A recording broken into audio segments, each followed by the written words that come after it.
দেশৰ চাকৰিয়ালসকলৰ বাবে ভাল খবৰ। জুলাইৰ পৰা প্ৰভিডেণ্ট ফাণ্ড একাউণ্টলৈ আহিব পাৰে অধিক ধন।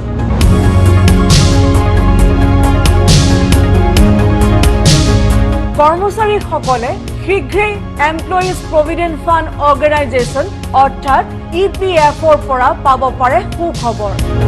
কৰ্মচাৰীসকলক শীঘ্ৰেই জুলাইৰ শেষৰ ফালে 2020-21 বিত্তীয় বৰ্ষৰ বাবে 8.5% সুদ পৰিশোধ কৰাৰ কথা ঘোষণা কৰা হ'ব পাৰে।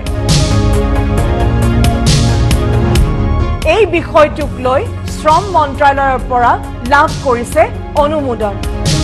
সমগ্ৰ প্ৰক্ৰিয়াটো অচিৰেই আৰম্ভ হোৱাৰ সম্ভাৱনা। 6 কোটিৰো অধিক কৰ্মচাৰীয়ে লাভ কৰিব চৰকাৰৰ এই সুবিধা।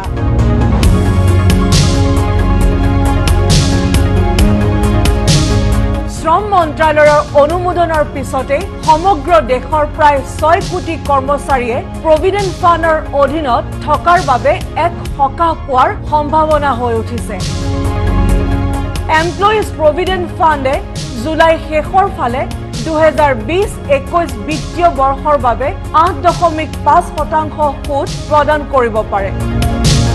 সংবাদ মাধ্যমত প্ৰকাশ পোৱা এক প্ৰতিবেদন অনুসৰি কৰ্মচাৰী একাউণ্টত পোনপটীয়াকৈ সুতৰ ধন জমা হোৱাৰ সম্ভাৱনা অধিক।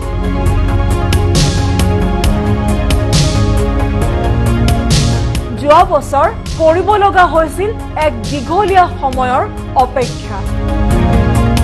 2019-20 এমপ্লয়িজ প্ৰভিডেণ্ট ফাণ্ডৰ একাউণ্টৰ গৰাকীয়ে 10 মাহ পৰ্যন্ত অপেক্ষা কৰিব লগা হৈছিল।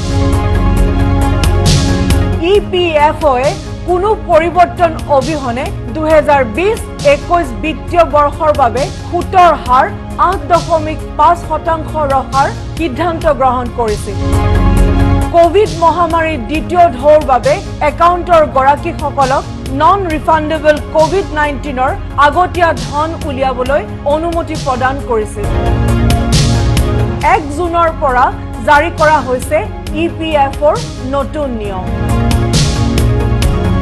এই নিয়ম অনুসৰি প্ৰভিডেণ্ট ফাণ্ড একাউণ্টৰ গৰাকী UAN আধাৰৰ দ্বাৰাই ভেৰিফাই কৰিব লাগিব। সামাজিক সুৰক্ষা কোডৰ ধাৰা 142ৰ অধীনত এই সিদ্ধান্ত গ্ৰহণ কৰিছে EPFOয়ে। নিয়োগকৰ্তাসকলক নিৰ্দেশ দিয়া হৈছে যে যদিহে 1 জুনৰ পিছত তেওঁলোকৰ কৰ্মচাৰীৰ প্ৰভিডেণ্ট ফাণ্ড একাউণ্ট আধাৰৰ সৈতে লিংক কৰা নাথাকে বা UANক আধাৰৰ দ্বাৰা ভেৰিফাই কৰা নহয় তেন্তে তেওঁৰ বাবে ইলেক্ট্ৰনিক চালান আৰু ৰিটাৰ্ণ দাখিল কৰিব নোৱাৰিব।